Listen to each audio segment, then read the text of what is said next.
Assalamualaikum warahmatullahi wabarakatuh. Waalaikumsalam warahmatullahi wabarakatuh. Sebelum kita mulai pelajaran pada pagi hari ini, kepada ketua kelas untuk dipimpin doanya terlebih dahulu.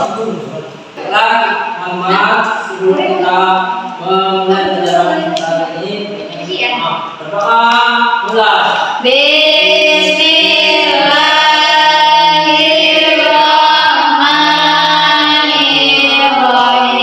Sebelumnya, anak-anak udah kenal belum sama Ibu?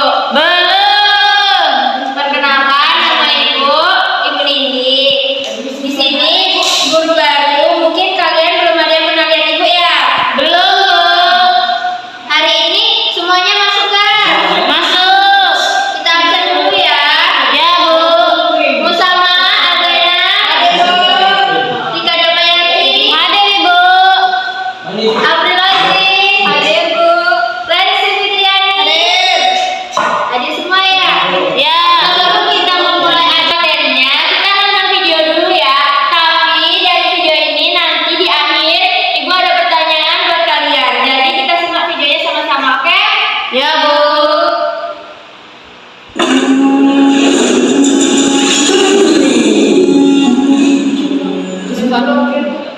Takdir memang kejam. Lagi nyanyi kan? Mudahan baca berita. Oh, iyalah lagi nyanyi. Pakai ditanya. Oh ya, ngapain abang di sini?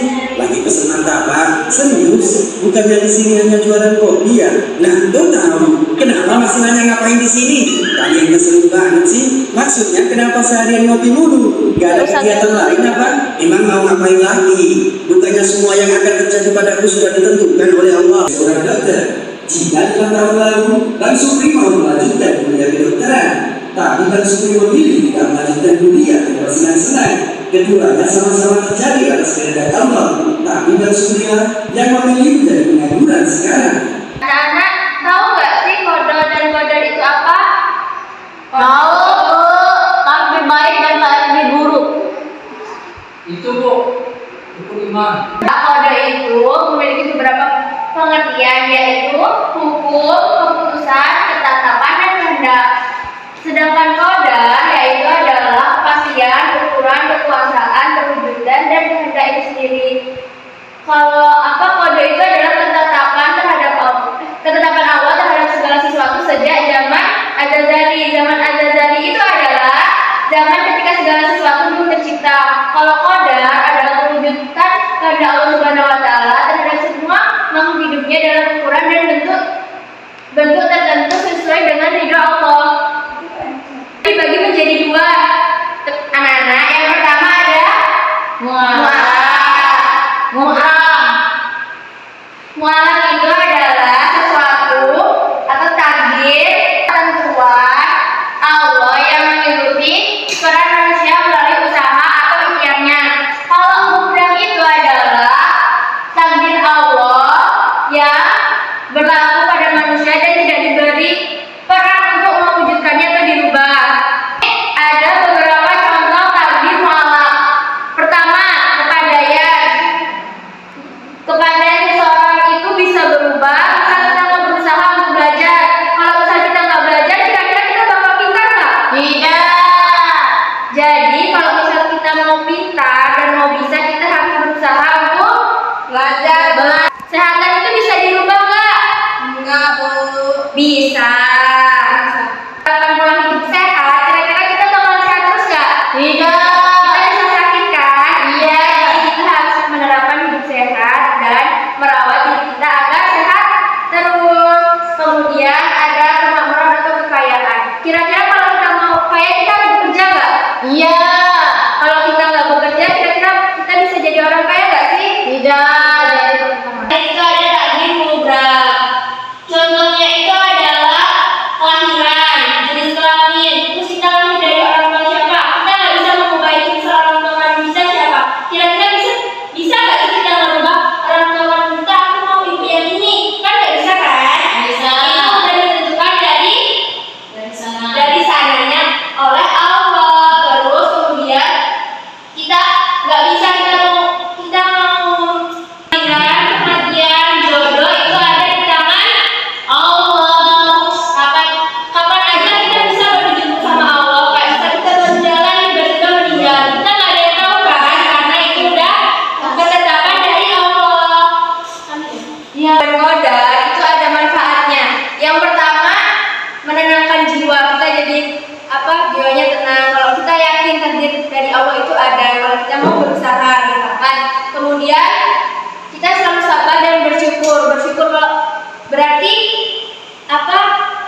penjelasannya.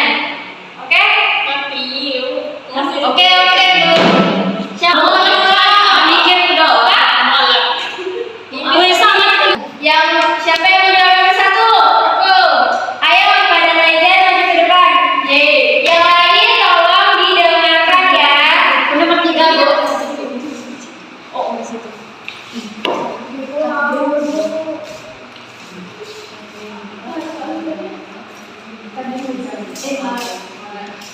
Contoh takdir waktu seperti halnya cita-cita kita. Sepertinya ingin menjadi orang kaya. Jika kita tidak bersungguh-sungguh untuk mencari uang agar kaya, bentar. 3. Contoh takdirmu alangkah itu sepertinya hal kita cita-cita ingin menjadi miliarder. Kalau kita tidak usaha dan tidak ikhtiar, kita tidak akan bisa menjadi miliarder. Jika kita usaha dan selalu ikhtiar, insya Allah takdir kita akan menjadi yang lebih indah yang apa yang kita inginkan. Itulah contoh takdirmu Allah. Ya benar. Betul untuk Maiden. Jadi kalau kita mau jadi miliarder kita harus apa? Kerja. Kerja ikhtiar dan berdoa. Ada Maiden? Itu dari. Selanjutnya siapa yang mau jawab pertanyaan yang ketiga? Saya, Bu. Ayo maju ke depan. Baiklah, saya akan menjawab pengertian takdir mubrah.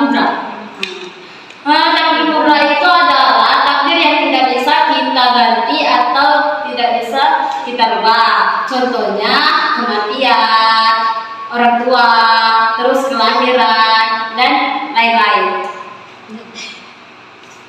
Jadi Kak, Ibu tambahkan ya, misalnya kan udah ada kelahiran, kematian, jodoh, terus bumi itu bulat, kita nggak bisa merubahnya lagi kan? Ya, Bu. Nah, sebentar itu dari Kak, dulu kembali. Pertanyaan yang terakhir siapa yang mau jawab? Saya, Bu.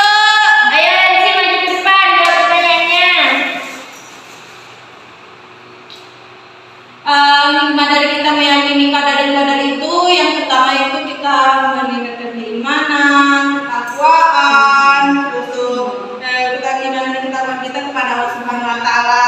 Nah, yang terakhir bagaimana yang telah ditetapkan dari ukuran ketentuan bagi seluruh makhluknya. Misalnya kita tuh udah ditentukan umur sekian gitu, terus tuh harta kita kayak gini. Tapi kalau kita nggak berusaha, kita itu tidak dapat itu semua.